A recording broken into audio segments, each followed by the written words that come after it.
Jadi Republik Indonesia ke-74 menyisakan banyak perjuangan bangsa yang tak dapat dilupakan, bahkan benda-benda bersejarah.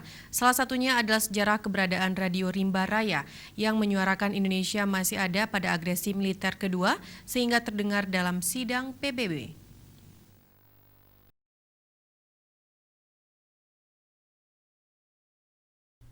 Kini Radio Rimba Raya hanya menjadi tugu di Bener Meriah yang diresmikan oleh Bustanil Arifin pada 20 September 1990, semasa dirinya menjadi Menteri Koperasi dan Bulog Indonesia.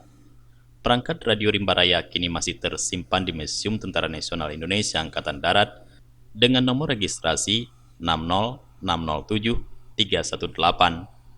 Pemerintah daerah Bener Meriah menjadikan simbol kedaerahan dengan logo daerah lambang atau Tugu Bener Meriah.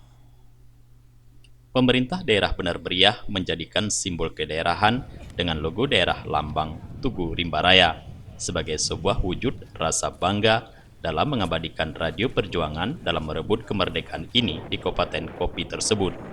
Tak hanya itu, untuk terus mengingatkan dan demi menjaga nama besar Radio Rimba Raya yang menyiarkan Indonesia masih ada pada dunia, membuat sebuah radio dengan skala lokal dengan nama Lembaga Penyiaran Publik Radio Rimba Raya yang berada di gedung pemerintahan Bener Meriah. Pemerintah Bener Meriah demi mengabadikan sejarah keberadaan Radio Rimba Raya juga menjadikan simbol kedaerahan berlogo pemancar Radio Rimba Raya.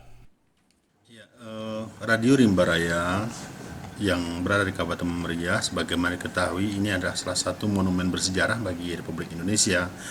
Pada tahun 1948, agresi militer Belanda itu, di saat pemimpin Indonesia sudah lumpuh, maka kemudian dari Bener Meriah ini melalui Radio Rimba Raya dikumandangkan ke luar negeri bahwa Indonesia itu masih eksis, masih ada.